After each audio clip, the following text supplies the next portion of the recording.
vsem gledalkam, gledalcem, ki nas zdaj spremljate, in pozdrav družini Kokal, ki je tudi tukaj, s katerimi bomo nocoj pogledali novo zgodbo iz Svetega pisma.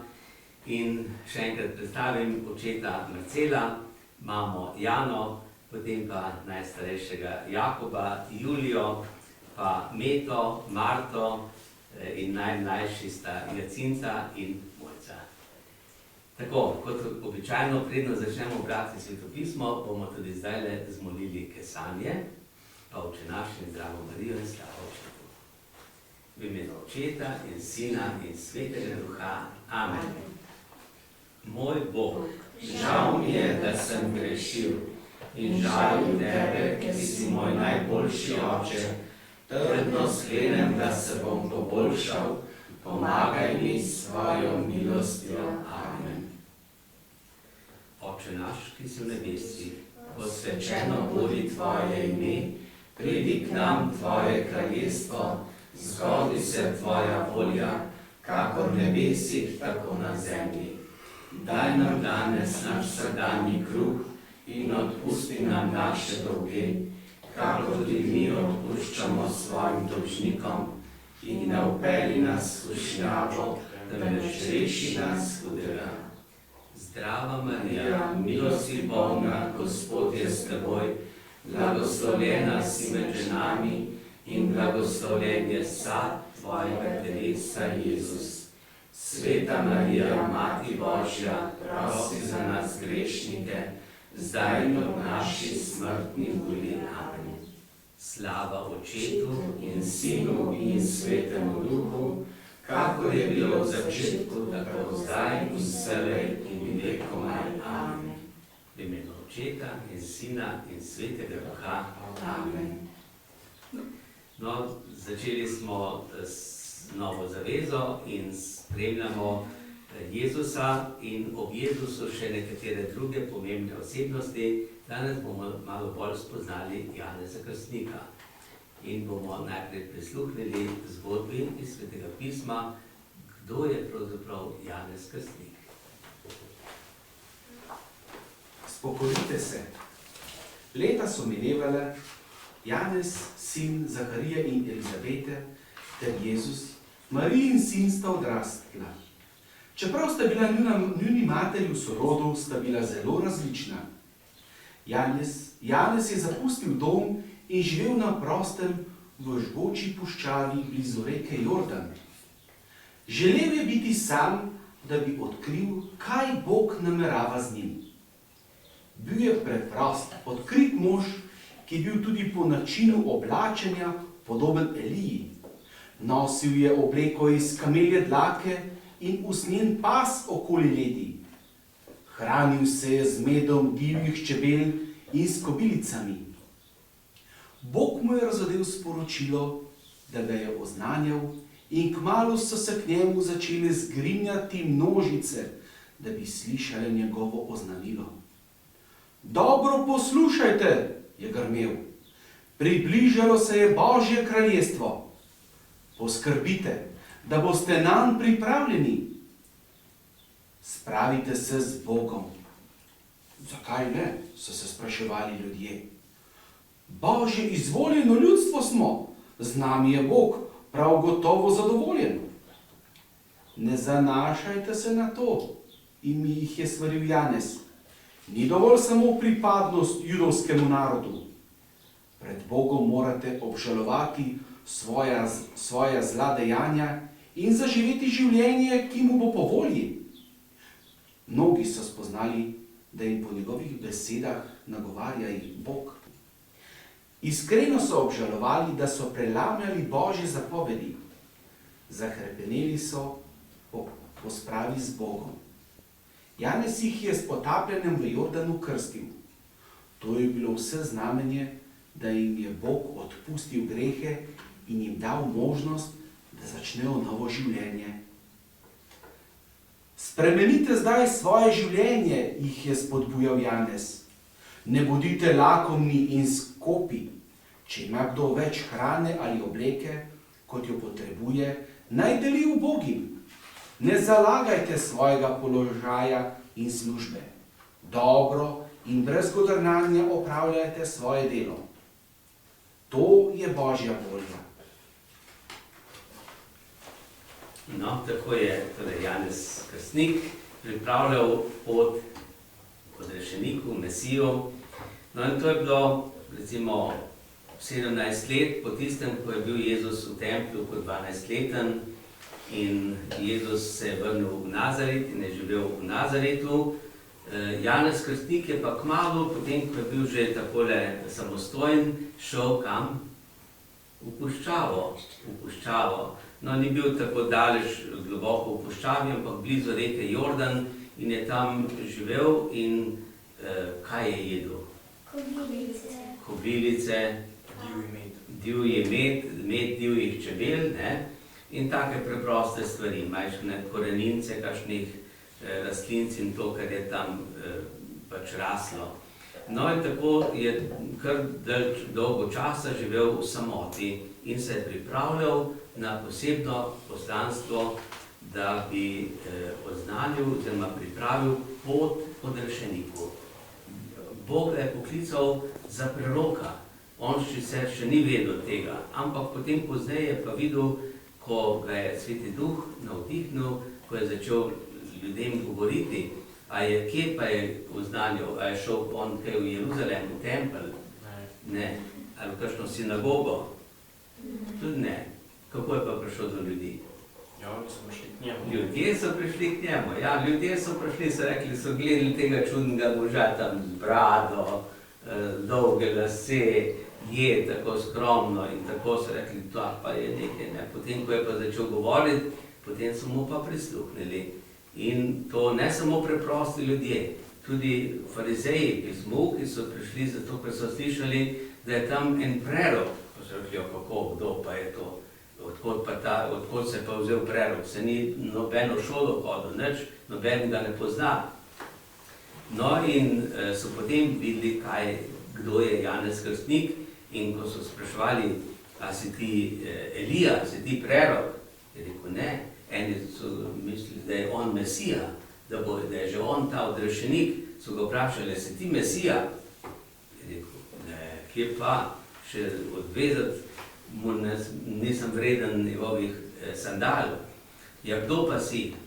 In kaj je rekel? Jaz sem glas vpijočega v puščavi. Pripravite pot Gospodu. Že je med vami, že prihaja, vi ga še ne poznate, ampak je že tukaj. No, tako so začeli gledati, kako in kaj. No in Janez Krstnik je tudi te, ki so prihajali iz Jeruzalema, farizeje, pismovke, velikokrat imenoval gadja zalega. To niso pravi preroki, ampak niso pravi božji služabniki. No in zato so Janeza Krstnika kar malo po strani gledali, tako kot potem tudi Jezusa. No in zdaj, Jezus je pa o Janezu Krstniku potem pozneje povedal in ga zelo pohvalil. In je rekel, Janez Krstnik je največji, ki ga je rodila človeška žena. Največji med preroki. In zakaj je bil tako velik med preroki? Zato, ker je z besedo in življenjem pričal za Mesija, za Jezusa, za resnico. No in kaj pomeni prerok? To je zelo pomembno, da vemo, kdo je prerok. Glede, prerok je kot luč. Luč, ki sveti. Če ni luči, če je sama tema, potem samo tipamo in ne vemo, kaj je prav in kje je prava pot in kje je prava smer. Če pa je ena luč, potem se pa vse vidi. In prerok je tisti, ki posveti. Takrat, ko je tema, ko je najhujša tema, je dosti zmečkana lučka, pa že vidimo, kje in kaj. Se že znamo orientirati. Če pa močnejša luč, se pa to še bolj vidi.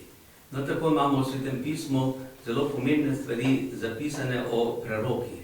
Kdo so bili preroki? Recimo že najprej o Abrahamu se reče, da je bil tudi prerok.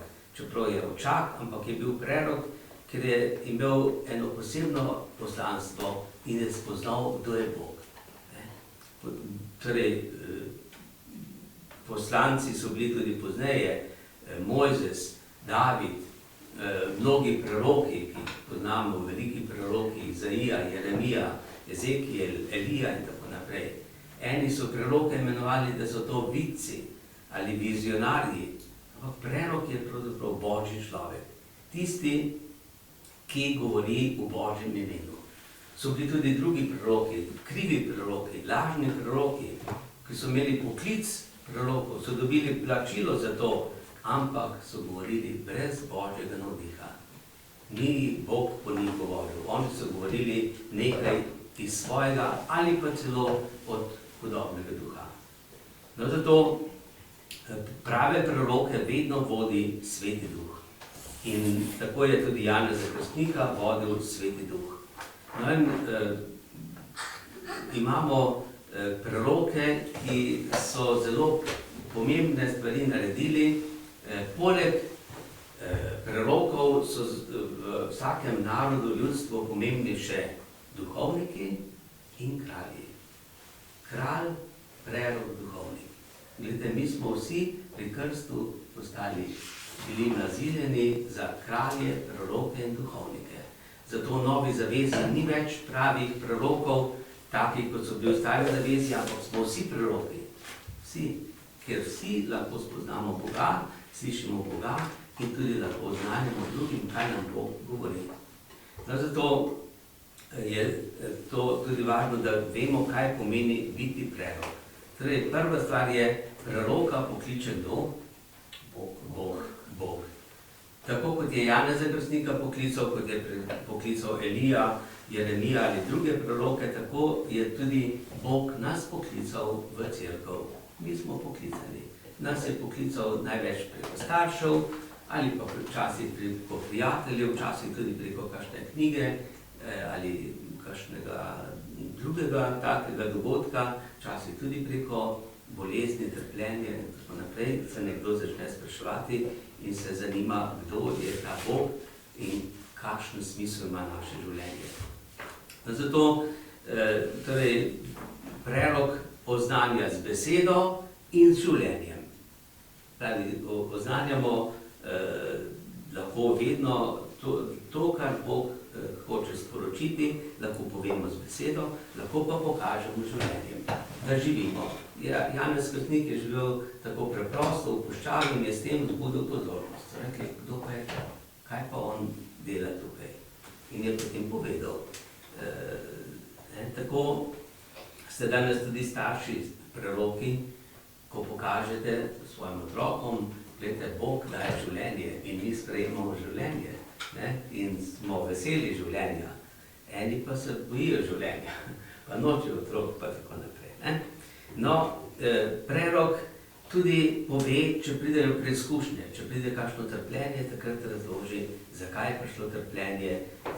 Velikokrat je zato, ker ne poslušamo Boga, ker se ne držimo Božjih zapovedi. Zato takrat šele potem človek začne razmišljati, zakaj se nekaj dogaja v našem življenju. No in preroki imajo nalogo, da vedno spominjajo na tisto bistveno, kar je Bog naredil na zavezo. Na zavezo. Bog je sklenil z nami zavezo. A tudi z nami? Ja, kdaj? O krstu. Pri Svetem krstu, ja. Pri krstu je Bog z nami sklenil zavezo. Mi smo Božji zavezniki, Božji prijatelji. In če se te zaveze ne držimo, če to zavezo kršimo, potem velikokrat pridejo posledice. In posledice so trpljenje naše ali pa drugih. In včasih so tudi preroki opozorili, tudi kralje ali pa druge ljudi, da ne živijo po zapovedi. Da kaj delajo? Varajo, so podkupljivi sodniki, so oderuhi, ki druge odirajo, torej kradejo, lažejo in tako naprej. Druge bogove, se pravi, malike častijo, zberejo nekaj, kar obožujejo, namesto da bi Boga slavili in častili, smo zahvaljevali in priporočali. No in zato prerok vedno opozori, to je prav, to pa ni prav. Tako da preroki so velikokrat tudi duhovnike in tudi kralje kritizirali. In zato jih nekateri niso marali. Ampak prerok, tudi če je trpel, tudi če je moral zaradi tega v ječo ali pa v pregnanstvo, ali pa če so ga tepli, ali pa celo umorili, je rekel, tako Bog govori. To Bog govori, to Bog hoče. No, zato so preroki vedno želeli, da se človek vrne k postavi, vrne k zavezi.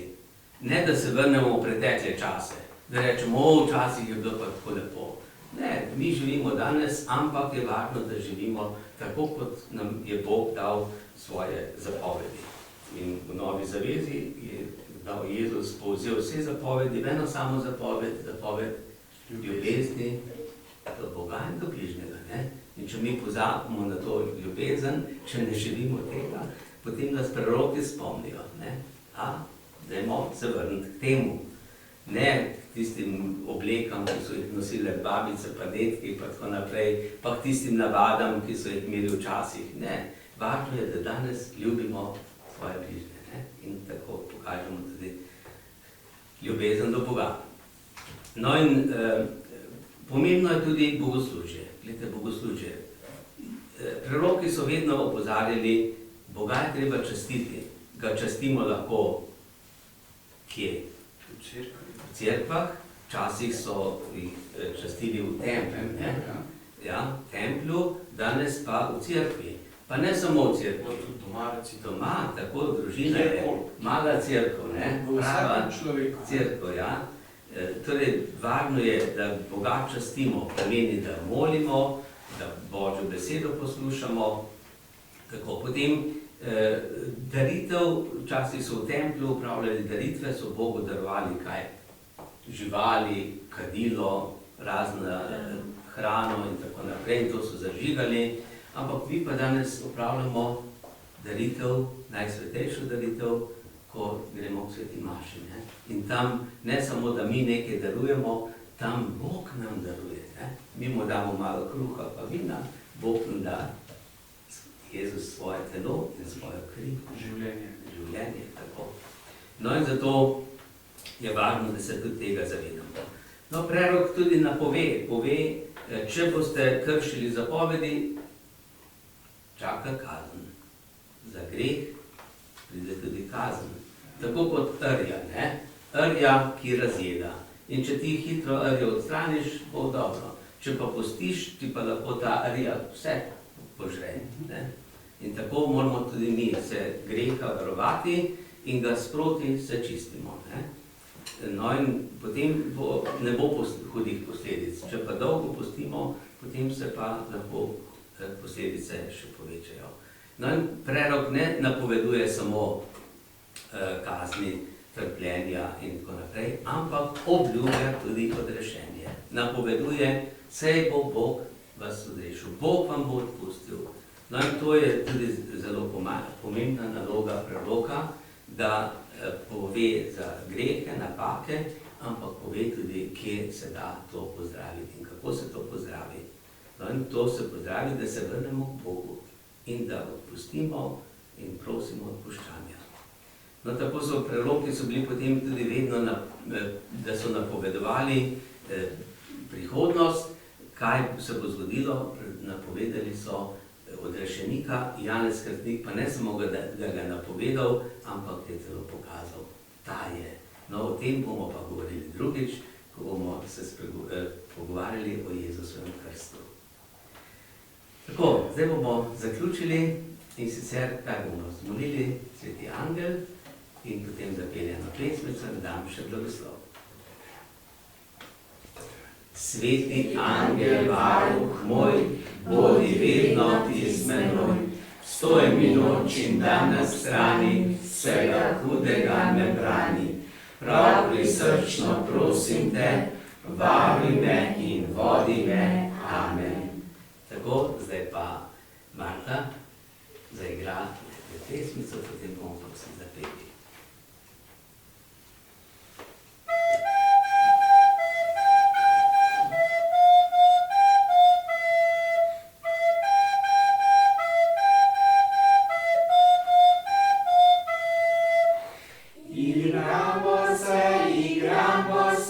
veselo molimo.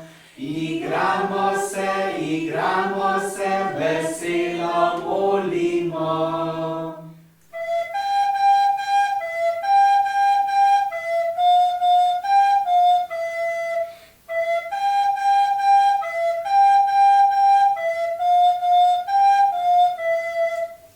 Tako, vi se boste še kaj igrali, pa še kaj zmolili, jaz vas pa vse blagoslavljam. Gospod z vami In s tvojim duhom. Blagoslov vsemogočnega Boga, Očeta, Sina in Svetega Duha naj pride nad vas in naj vedno med vsemi vami ostane. Amen.